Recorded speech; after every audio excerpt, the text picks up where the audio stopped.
तो आइए विद्यार्थीगण, मेरा नाम हुआ अविनाश कुमार। मैं आज लेकर आया हूँ इंग्लिश ट्रांसलेशन में टेंस, यानी कि टेंस है क्या।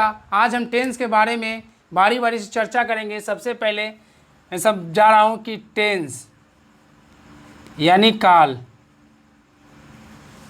टेंस यानी काल, यानी कि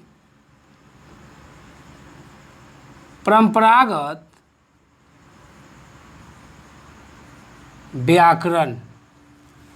परंपरागत व्याकरण यानी ट्रांजिशनल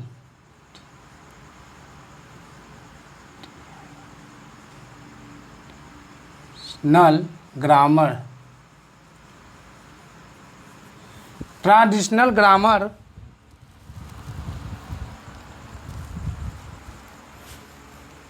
ट्रांजिशनल TRO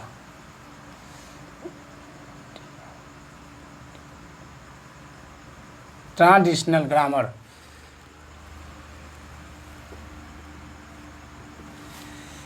तो यहाँ पे आ रहे हैं, हम देख रहे हैं किसके बारे में, ट्रांजिशनल ग्रामर के 3 प्रकार होते के आधार पर 3 प्रकार के होते हैं। पहला है प्रेजेंट,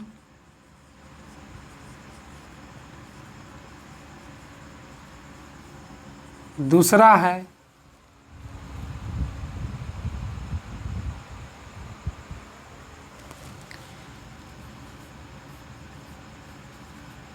पास्ट, तीसरा है फ्यूचर। प्रेजेंट का मतलब वर्तमान काल,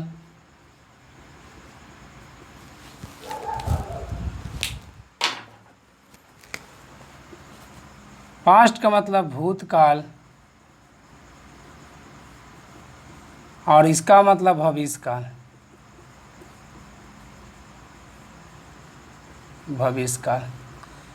तो आइए विद्यार्थीगण देखते हैं, हमने यहाँ लिखा हो कि टेंस को परंपरागत व्याकरण से यानी ट्रेडिशनल ग्रामर के आधार पर 3 प्रकार होते हैं। पहला नंबर प्रेजेंट टेंस, दूसरा पास्ट टेंस, तीसरा फ्यूचर टेंस। इसी प्रकार से नोट में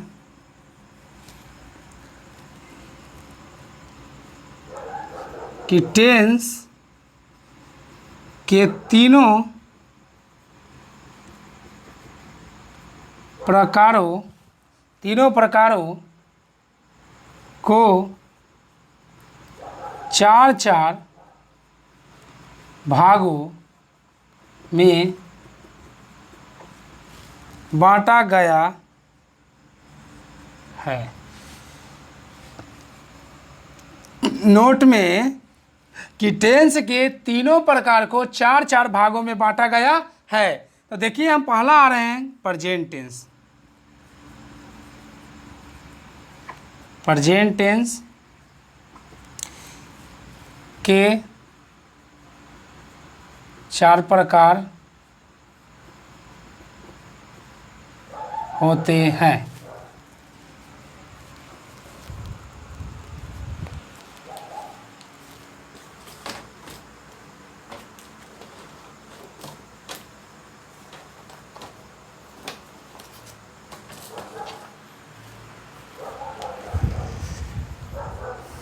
पहला कि प्रेजेंट इंडेफिनिट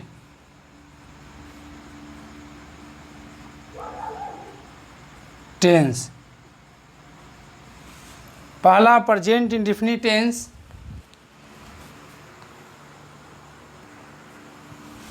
तो देखिए, मैंने यहाँ पे लिखा हूँ, नोट में लिखा हूँ यहाँ पे कि प्रेजेंट टेंस के तीनों प्रकारों का 4 प्रकार भागों में बांटा गया है। पहला हम समझा रहे हैं, प्रेजेंट टेंस के 4 प्रकार होते हैं। पहला लिखा हूँ कि प्रेजेंट इंडेफिनिट टेंस, इसी के दूसरा नाम है present simple tense. Present indefinite tense को प्रेजेंट सिंपल के नाम से भी जानते हैं। दूसरा लिखे हैं कि प्रेजेंट कंटिन्यूअस टेंस, जिसको हम प्रेजेंट इम्परफेक्ट टेंस तथा प्रेजेंट प्रोग्रेसिव टेंस के नाम से भी जानते हैं।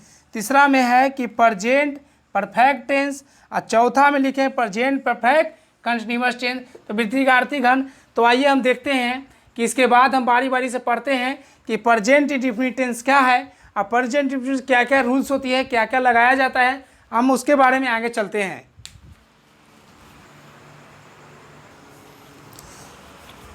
तो आइए हम देख रहे हैं यहाँ पे कि मैंने नोट्स में लिखा हूँ कि इस टेंस से यह बोध नहीं होता है कि अभीष्ट कार्य अभी बोलते वक्त हो रहा है, यानी कि यह नहीं ऐसे प्रेजेंट इम्परफेक्ट टेंस द्वारा व्यक्त होता है। यानी कि इम्परफेक्ट इंडेफिनिट प्रायः भाव व्यक्त करता है कि ऐसा होता, न कि ये हो रहा है। यानी कि कहने का मतलब एग्जाम्पल में है, लिखा हूँ कि that cat the cat eats meat, यानी कि द कैट ईट मीट, बिल्ली मांस खाती है। इसका अर्थ हुआ कि बिल्ली मांस खाती है। इस वाक्य की क्रिया प्रेजेंट इंडेफिनिट टेंस में है और इससे यह बोध भी होता है कि बिल्ली का स्वभाव मांस खाने में है। और मैंने लिखा हूँ कि अंग्रेजी में के अनुसार करने के लिए, अंग्रेजी में अनुवाद करने के लिए कर्ता के बाद क्रिया का मूल रूप दे, परंतु यदि कर्ता थर्ड पर्सन सिंगुलर नंबर रहे तो क्रिया एस या ईएस जोड़े। तो आइए विद्यार्थीगण, हम इसको बारी बारी से इसको देख रहे हैं, हम बता रहे हैं कि कहाँ पे ये कैसे जोड़ेंगे, देखते हैं। पहले पर्सन,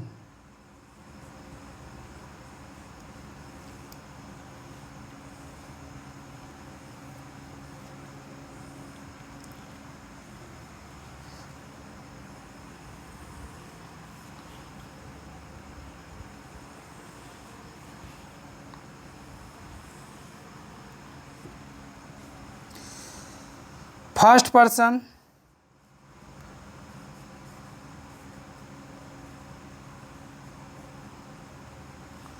सेकंड पर्सन,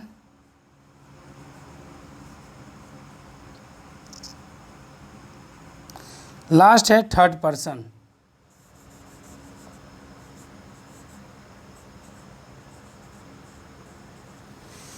यहाँ पे सिंगुलर नंबर,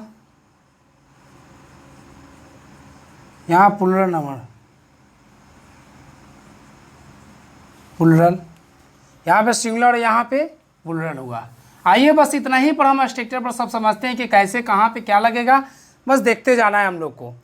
सबसे पहला में हम प्रयोग करते हैं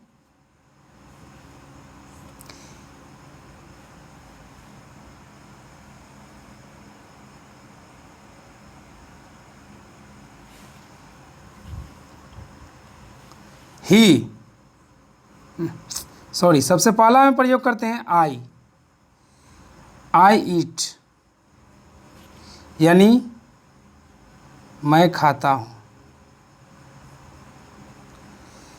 इसमें करते हैं प्लूरल नंबर में फर्स्ट पर्सन में वी ईट, यानी हम लोग खाते हैं। तीसरा में करते हैं यू ईट, यानी कि सेकंड पर्सन सिंगुलर नंबर में यू ईट, यानी तुम खाते हो। और इसका सेकंड पर्सन प्लूरल नंबर में भी सेम ही हो जाता है, यू ईट, इसमें कोई बदलाव नहीं।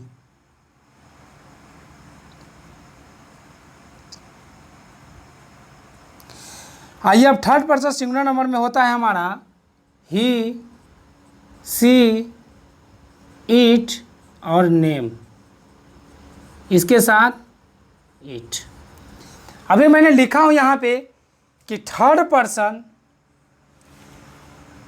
पर्सन सिंगुलर नंबर में एस या ईएस का प्रयोग करते हैं। तो देखिए यहाँ पे मैंने लिखा हूँ ही सी इट, यानी कि थर्ड पर्सन सिंगुलर नंबर में है, यानी कि यहाँ पे एस लगेगा, यहाँ पे एस लगेगा। लेकिन किसके साथ एस कहाँ पे लगेगा वो हम आगे देखते हैं। और इसमें हो जाएगा दे, और यहाँ पे हो जाएगा द बॉयज, इसमें हो जाएगा ईट, यानी कि वे लोग खाते हैं। इसमें तो सब हो जाएगा, यानी कि वह खाता है। यह लड़का के लिए, लड़की के लिए, निर्जीव के किसी के नाम के लिए। तो ये हम आगे देखते हैं, फिर इसके बाद अगले स्ट्रक्चर में देखते हैं, और इसी से रिलेटिव हम सारा क्वेश्चन को हल करेंगे। प्रेजेंट डिफिनिट टेंस का इंडेफिनिट टेंस में, सिंपल में देखते हैं, आगे आते हैं इसके बाद।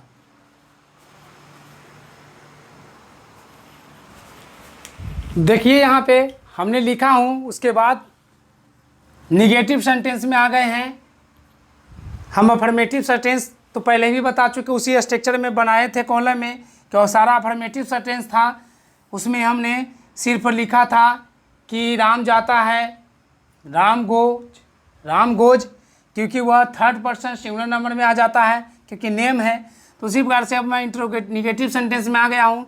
जो पहला में लिखा हूँ मैंने, पहला में लिखा हूँ सब्जेक्ट प्लस डू या डज, और फिर उसके बाद नोट या लास्ट में V1 यानी वर्ब का पहला रूप का प्रयोग करते हैं। फिर बी नंबर में लिखा हूँ कि जब सब्जेक्ट थर्ड पर्सन और सिंगुलर नंबर में रहता है तो डज का प्रयोग करते हैं।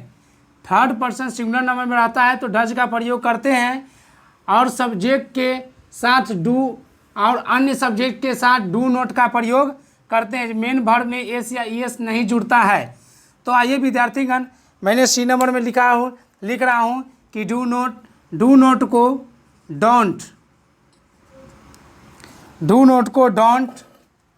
और डज नोट को डजेंट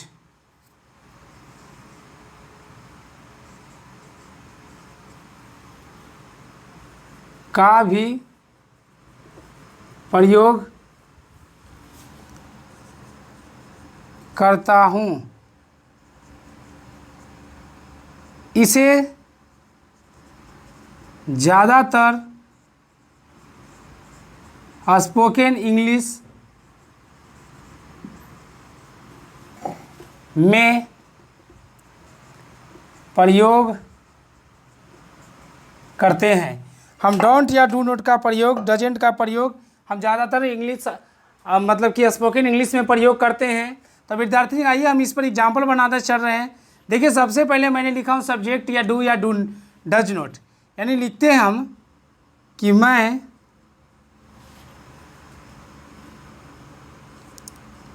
नहीं स्कूल जाता हूँ। तो क्या बनेगा इसका कि I do not go to school. फिर मैं लिख रहा हूँ अगला दूसरा नंबर पर, सब्जेक्ट के पास सिंगुलर नंबर रहे तो फिर उसके मैं लिख रहा हूँ कि वह किताब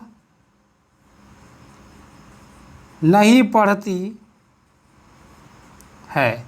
तो क्या बनेगा विद्यार्थीगण, वह मतलब यानी कि पढ़ती है, लड़की है, तो यहाँ पे सी लग जाएगा।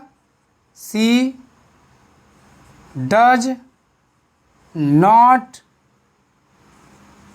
Read a book. और तीसरा नंबर में लिखा हूँ कि डजेंट और डू नॉट का प्रयोग देखिए हम कर सकते हैं, कोई ज़्यादा प्रॉब्लम नहीं होगा करने में। आप एक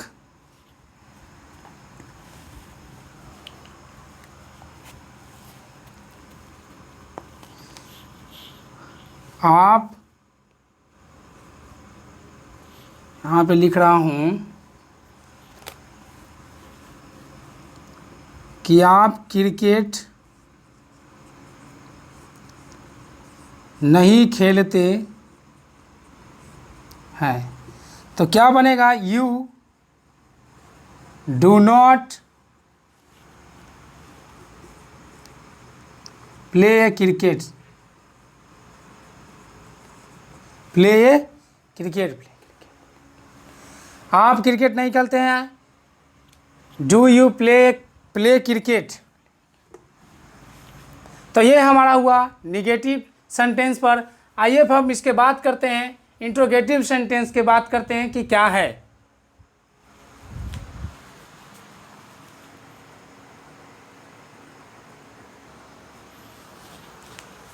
तो आइए हम देख रहे हैं इंट्रोगेटिव सेंटेंस की बात करते हैं। इंट्रोगेटिव सेंटेंस में क्या है?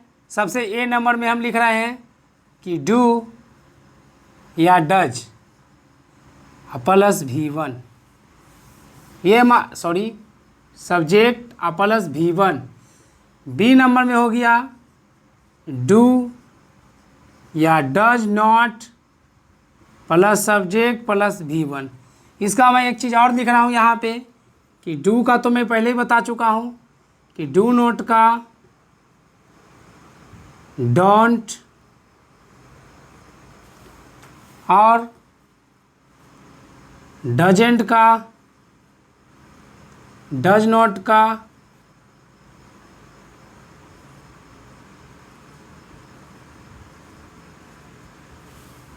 ये भी कर सकते हैं। फिर उसके बाद सब्जेक्ट प्लस V1। आइए हम इस पर अब कुछ अनुवाद देखते हैं कि क्या है हमारा एग्जाम्पल में। कि मैं इसमें कुछ नोट्स लिख रहा हूँ कि यदि चिन्ह प्रश्नवाचक का बोध क्या शुरू में लगाकर करे तो डू या डज का प्रयोग सब्जेक्ट के पहले करेंगे। सब्जेक्ट के पहले करेंगे, फिर उसके बाद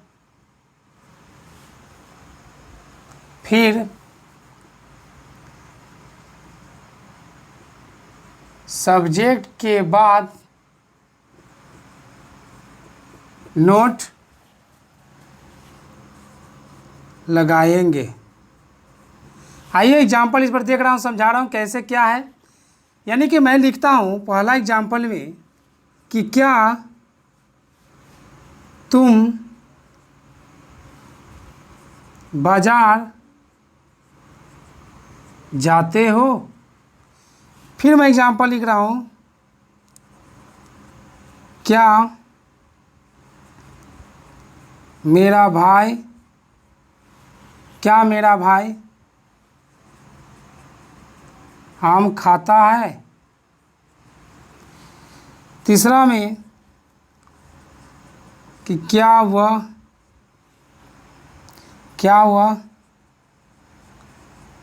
स्कूल नहीं जाता है। चौथा में कि क्या सीता और गीता